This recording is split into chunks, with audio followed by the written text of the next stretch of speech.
horticulturalist, and finally the curator of the plant collection. He has been gardening in Chesapeake. He is a Chesapeake native here, or a Chesapeake resident, since May of 1994, and he has an acre of land, and he likes to travel and visit new gardens whenever possible. Thank you, Mike. So, how many of you know what cooperative extension is? Okay, how many don't know? Okay, so what we are is basically an arm of Virginia Tech and Virginia State Universities. So we're bringing research-based information to the community, so you don't have to go to the universities and take classes or whatnot. You can find it all locally. And so when I am introduced as the extension agent in horticulture, we also have extension agents in family and consumer sciences or services, and she works with food preservation, food safety, as well as dietary issues, and then also financial planning. And then we have a 4-H agent who does youth programs, and it's not just livestock and all of that.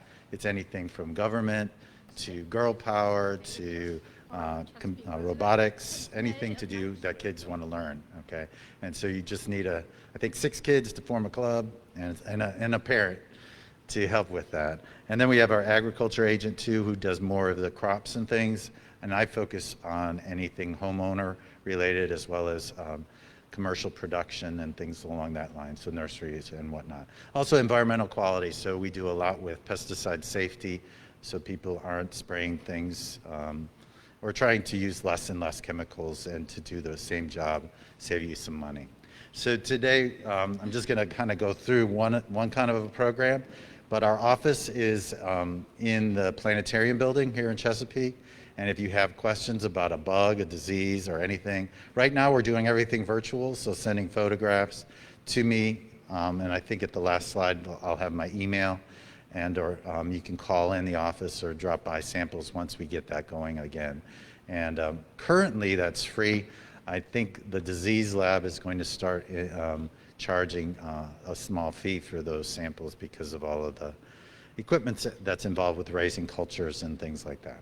So with that, feel free to ask questions. I'm going to do, again, a very superficial viewing of this presentation. Normally it'd take about an hour. So we're going to cram it into 25 minutes or so, 20 minutes, and just show you some nice pictures, maybe get your thought processes going. So we're talking about climbers, lianas, and vines, all basically climbing plants. And we'll see if this is maybe, there we go. And basically what you want to do is understand how they're climbing, okay, and where they're going. And that's with any plant. You want to put it in the right place so it's less work for you, and the plant can succeed without a lot of inputs. So here's kind of different ways that plants climb, and that's important so that you have the right structure, or if you have a structure, you choose the right plant to grow on that structure, okay? So we separated them out. We're going to look at them that way. First, we're going to look at things with tendrils. Okay, so tendrils is what you're seeing up here on this plant called porcelain berry. Okay, everybody like that? That's pretty? This is a very invasive plant. So part of this is educating you too, so that you don't find problems, okay? So this plant is beautiful. People did grow it for the pretty foliage and the berries, okay? They start green, they fade to, or go to pink, and then they go to blue.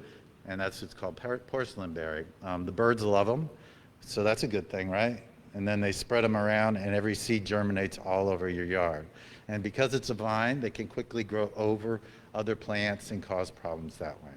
So twiners have these little basically leaves that have been modified to lose the blade part, and it's basically the vein that can wrap around thin or small things. So it can wrap around little stems, a chain link fence, strings and things along those lines. But it can't wrap around a big tree or a post. So it would need assistance to get in those locations, okay? So again, looking at that, you could find anything that has a little lattice or something might work on it too, but if it's wider boards, it might be a little more tricky, or you might have to start it and weave it in a little bit. Plant gets pretty big. It's perennial, woody, in the grape family, so it'll have a trunk eventually, but again, can grow from a seedling and get to 8 foot tall in the first year. So full sun for most vines, but we'll show you some shade-loving vines too. We can grow different things for different reasons too. So this is coral vine, comes from Mexico. It's not fully winter hardy here, but if we wanted to mulch it in the end of the fall, that could save those roots so that can grow the next year. It blooms all summer long. It's called coral vine because of the color of the flowers, but the roots are actually grown in some countries for a crop. So just like a potato or a sweet potato, those tubers are eaten for food too. So just another look at something. And sometimes we can use them in, as house plants or something too. This is a native plant called crossvine. It's in a tropical family, but will bloom right around now. Great for hummingbirds. Grows in the sun or the shade. Typically, it's this orange flower here, but you can find variations that might be less orange, more yellow, and it climbs with these tendrils as well. All of these plants in this first group are in that climbing category. Can get about 50 feet tall, so it grows up trees and things like that. And people ask about things growing in trees. Anytime you have plants growing in the same space, they're using the same kind of nutrients and water, so you have to be aware of that. But once they start climbing on branches and things, you have to look at how much weight they're adding to the tree, how much moisture they're adding to the trunk that maybe insects or fungus can get in and attack the tree, and also how much weight they're putting on that can catch the wind should we have a nor'easter or a hurricane to help blow the tree over. So those are the factors you want to consider when you're growing vines too. Some other native vines are out there. This is called ladies' eardrops. We call it, the seeds look a little bit like earrings, and that's what it's called, but it's in the buckwheat family, so sometimes we grow things for bringing in pollinators or fragrance or other things, and that's what this one's good for. This one's Love in a Puff, another one that was grown for prettiness, but in the tropics this is a weed, a perennial weed. Here we grow it as an annual, it'll freeze out, but the flowers are really tiny, kind of like a baby's breath, and then you have these pink calyces on the fruits that are showy, and then the seeds have a little heart on them. So that's the puff is the fruit, and then the heart is the love. So love in a puff. But it's also grown for some homeopathic remedies and things like that. So you can look up some interesting properties for this plant. Cissus. This is, again, related to grapes, but this is a nice vine, a tropical vine that you can grow. In some winters, it'll overwinter if you mulch it too, in shade. So this is a good vine to try in shade. It's also called Rex begonia vine, even though it's not related to begonias. But nice foliage with a silver pattern on the upper surface and then a nice maroon background. So kind of neat to grow. And again, it will die to the ground, but grows pretty quickly if you gave it enough winter protection to get 6 or 8 foot tall by the end of the growing season. A lot of people grow clematis, and they actually still have they don't have a full tendril, but they twine with their petioles. So that it's kind of a more recent thing for this group of plants. They like their heads in the sun and their feet in the shade. So if you can give them 6 hours of sun in the morning, that's probably ideal with afternoon shade, especially in this heat. That's what they prefer. They also like a little bit of alkaline soils, okay? So if you ever talk to an extension agent, they always ask if you had a soil test. And that's important because some plants like these, and like your vegetables and like your lawns, need higher pH, more close to neutral. And our soils in Chesapeake, for the most part, are acidic, around 5, 5.5, which is great for blueberries and camellias and azaleas, but not so good for grass and some plants. So we would need to amend with lime those soils to bring the pH up. You can do that with putting limestone, oyster shells, drywall from a renovation project into the holes and helping them out in that regard. To continuously be giving some lime to the soil. So clematis are grouped into 3 different categories based on basically when they bloom. So group 1 blooms first. So they bloom in April or so, like that. So when you're pruning those, you would just trim them a little bit, and then after they bloom, you can trim them a little bit more. With these, because these are ones that you bloom on old wood, you don't want to do a lot of pruning or you're pruning off all your flowers. You also want to make sure wherever you plant them that you have them well anchored so that the wind or ice or stuff doesn't break them during the winter, and then you lose those stems and maybe have to start the plant all over again. But just a variety of different ones in that group. Group 2 typically bloom mid-season and may repeat bloom. Okay, so these are some of the large flowered ones that many people recognize, and they will bloom, say, in June, and then if you wait, they may bloom again in September. Okay, so these, again, we do a light pruning in the spring, maybe to clean up some of the legginess that they may have, and then you can, again, prune them after they flower a little bit as well. You can also, if they really are a mess, cut them back about to 24 inches to just restart them. So you might miss your first round of flowers, but it kind of neatens it up, and then you'll get the second round of flowers a little bit later. Okay. And group 3, again, are some other species that tend to bloom in the fall. And these you can actually cut to the ground or close to the ground, and they'll regrow. Clematis and tomatoes are 2 plants that you can actually and should plant too deep. All plants want to be planted usually where the stem meets the roots, and that should be at the base of the soil. Whereas these guys, you can plant about 3 or 4 inches below the ground, and that actually protects buds or stems from diseases and things like that. So if they do get bent or broken, or clematis wilt gets into the stem, it's usually above the ground and will kill the stem above there, but you have buds below the ground then that can grow into new plants. So that's group 3. So these ones you can prune pretty hard. Again, some other things. This is Mexican saucer vine, another tropical vine that some people grow as an annual or as a greenhouse plant. With COVID and everybody, at home growing more vegetables, gourds, cucumber family, as well as squashes and things like that, are vines. They grow by tendrils too. Most people grow them on the ground and let them spread out. But if you have the opportunity, you can actually grow better fruits and gourds hanging up. So if you can get them off the ground, the color is better. They're less prone to getting rots or insects growing or burrowing into them, and actually save some space too, or on the ground anyway. Gourds were also one of the first things grown by humans. So 10,000 years ago, they were using the gourds as utensils, musical instruments and cups and things like that. So very ancient grown plant. These are sweet peas. If you go to some other parts of the world, sweet peas are grown because of nice fragrant flowers.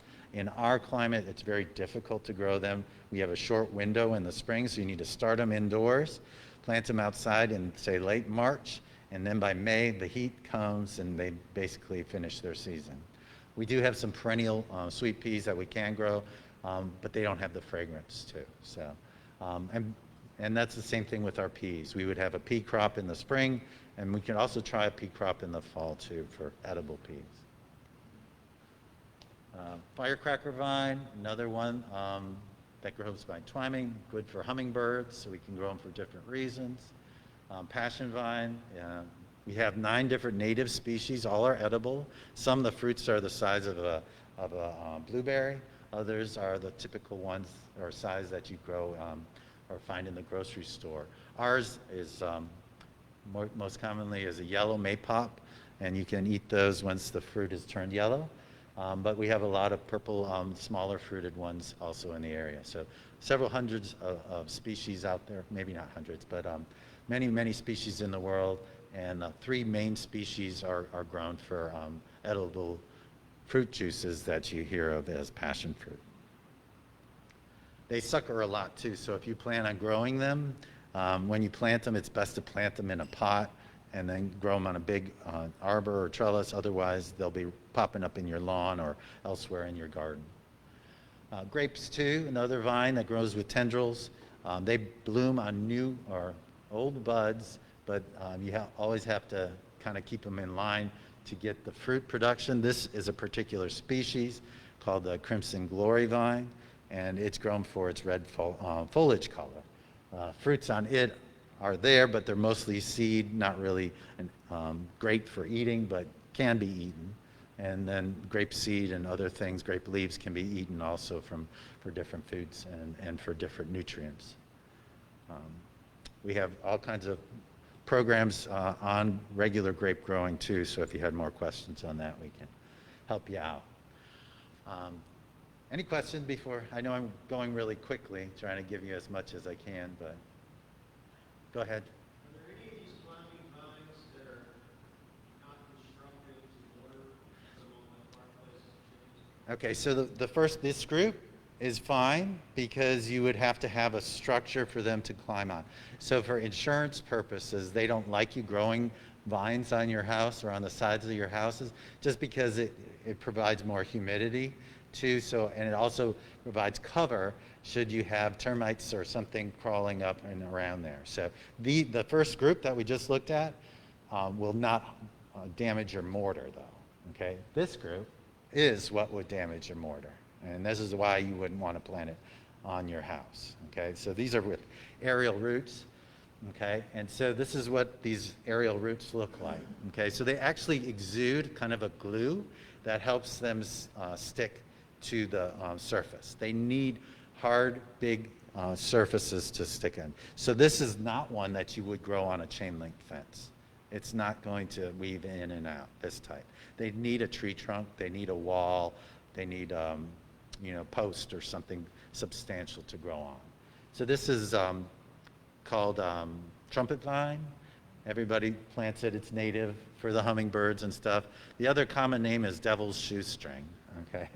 Because it does sucker everywhere and will produce all kinds of growth and grows very quickly. So again, vines are kind of an opportunistic kind of plant. They're trying to get to the sun, and all these methods have helped them get to there and be successful. So a lot of times they can outcompete some other plants, especially if you've given them special soil and a nice new location. So they come in, typically it's orange, but you'll see this yellow from time to time too. This is wood vamp. It's related to climbing hydrangea, light fragrant flowers, grows in the shade. Typically it's growing on trees like this. And again, if you keep it low out of the branches, this is probably fine to grow on a tree. It's not really taking away too much energy. It's not going to cover it as densely as English ivy would. So it's taking less moisture and it's not holding as much moisture on the trunk. If I'm growing vines on a tree, I cut them off as when I can step up the ladder and keep them from growing each year so that it doesn't get out of control, and that's enough. And, by the end of the year, it's maybe a little bit higher, but I can pull it down at the end of the summer. All of the hydrangea family need to grow vertical if you want flowers. And they don't like sun, so they want to grow in the shade, so you need to have some kind of a vertical surface. This is creeping fig. So if you have a narrow space and it's maybe a little protected from the cold or whatnot, this is a great vine. It will climb over everything. In the tropics, it gets 50 foot or more. They come in very different forms. They have a yellow leaf and a variegated form. And this is the juvenile foliage, okay? So some plants like junipers and figs will have small leaves when they're young, and then when they reach maturity, when they reach the top of a structure, they'll change and they'll become long, elongated, and in the case of this fig, 3 to 4 inches long, whereas the little ones are only about a half an inch long. And then when they're mature, then they can flower, and they have this weird fig fig inflorescence, and it's only pollinated by one wasp. So this is not like the figs that we eat, in that those are parthenocarpic. They set fruit without being pollinated. These have to have pollinator. You might get a little bit of flower, but they'll never produce fruit here in our area. I've had it on the wall by my house for a couple, probably close to 20 years. But a couple of years ago when we had those really cold years, it got knocked all the way back to the ground, even though it was 12 feet in the air. It's a great thing, though, in those narrow spaces because it only sticks out a couple inches. So people use this for topiaries, covering forms and things like that. So if you had a statue or something that you didn't, was starting to fall apart, you could have it grow over that, and it would kind of give you the shape of that without having to paint it or anything like that. Another type of climbing hydrangea, this is the true climbing hydrangea, and you can tell that because it has 4 bracts on the sterile florets. The fertile flowers are in the middle, bracts are underneath flowers. They're just kind of one of those botanical structures. Here you see the nice bark on it. This is a cultivar called Miranda with variegated leaves. And then again, nice big flower clusters, probably about 4 or 5 inches across, and they bloom in May or so in our area. And how are we on time? Keep going? So just give me the heads up whenever you need to cut me off. This is called also hydrangea vine. It's called schizophragma, but like before we saw 4 bracts. Here this one only has 1. So that's what separates it out. So a lot of things in the botanical world will all fall to one little thing being different than the rest of the plants. This is a cultivar called Moonlight. So in the shade, these are really nice because it brightens it up and gives you a little bit different color to look at all through the growing season. This is Rosea with pink flowered or pink bracts. Sometimes you can borrow tropical things. In our area, this might be a neat thing to use in the shade. So if you wanted to add some color, the syngoniums, they're also called Nephthyitis, but Nephthyitis is a different genus now than this. And arrowhead plants can come in whites, pinks, yellows, and whatnot. So if you wanted to plant them in the shade, they have these weird roots, and they can grow pretty quickly. And they love this heat and humidity and whatnot. So, and then you can just let them go, or you can take a piece in for the winter and start them again next year. So rather than buying annuals or stuff every year, this is something you could probably get from the Home Depot or online or your favorite garden center, plant it in the ground, and then if you didn't want to bring it in, you just plant it again next year from another source, or just bring a piece in and start it again. It has oxalic acid in it, which makes it poisonous to us, as well as a lot of critters. So that's what's nice. You don't have to spray it for bugs or worry about the deer eating it. So a lot of times we can match a plant to what your conditions are, whether it's sun, shade, wet, dry, voles, deer, have kids in the yard, whatever, that you need to deal with. Everybody know this plant? Anybody know this plant? Poison ivy. Okay, so again, it's important to recognize when you're out there, every part of the plant has the urushiol oil in it, and in the wintertime when it's defoliated, it's hard to see, but this is the stem, and it has kind of more of a dark or blackish, hairy kind of look to the stems. When they're climbing on the trees, they can get 2 inches in diameter if you haven't pulled it off in a long time. Beautiful fall color. So actually, people from Japan and Asia have actually taken it back because of the fall color and planted it there. Great plant for birds, great plant for bees. All other animals are not allergic to poison ivy. So they eat the berries, they roll in it, whatever. It doesn't affect them. It only affects humans, and I think it's around 65-70% of humans are allergic to this. Okay? And it could be some variations. There are male and female plants, which is called dioecious. And so the males produce pollen, the females produce the ovules, and then will produce this grayish blue fruit that the birds do love to eat. Okay? Has a really thick waxy coat to the leaf, so it's very difficult to get herbicides to work on this. So they have made some specialized ones, even some organic ones with different kinds of citrus oils or neem oils that will help the chemical stick and maybe draw out water. It just depends on how the organic ones are working. Systemic chemicals can work on these too. If you add a drop of dish soap to those herbicides, they will help it stick to the leaf and stay on longer so the plant absorbs more. And if you add, instead of, if it says a gallon of water, put a cup of vinegar in and then fill it with the rest of the water to make that gallon. That vinegar, acidic, will wash off some of the wax on difficult plants and help it, again, absorb the chemical more easily that way. So that works on those guys. One more? 1 minute. Okay, so the other main method is climbing, is by twining. And this is the one you need to be careful of if you're growing it on plants, because they wrap around the plant, and as they wrap, it becomes tighter and tighter, and you can strangle your plants. So kiwi, this is a kiwi vine, grows that way. So again, if you had ropes, it can grow on that. If you have a post, it'll grow on that. If you have a small tree, it can grow around that too.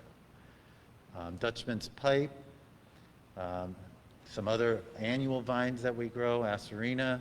This is a native plant called supplejack that people used to make furniture from, like our version of wicker. So you might see that around, see these green vines wrapping around trees, cutting off circulation basically. That's one out there, great for birds too with the fruit.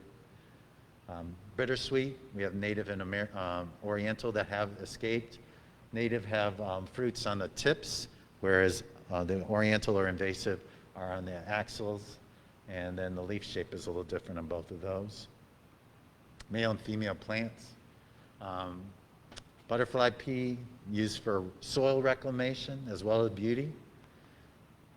This is wild yam, used for all kinds of medical issues. It was one of the best things for infant colic, as well as some things with pregnancy and other things, because it has different hormones in it.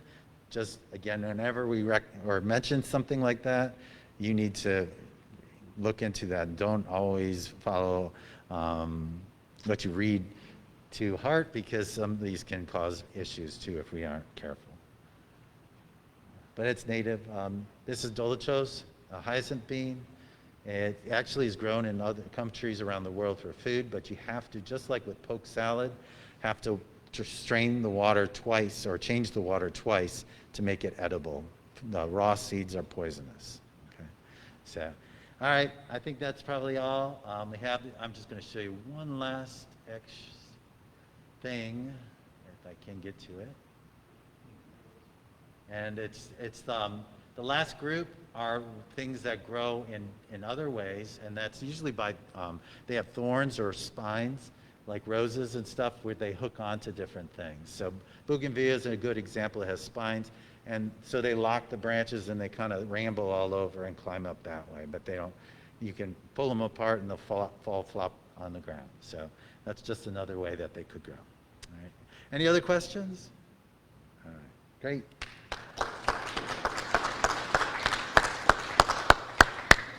Mike, while you're fiddling with that, I do have one question, because somebody asked me this and I had no idea. What does it take to be a master gardener? So we have one annual training each year, and usually it's usually going to be January to March, and it's 50 hours in the classroom, 50 to 60, depends on how we schedule it. And then you get the basics, learn all the different kinds of things, and meet different kinds of people.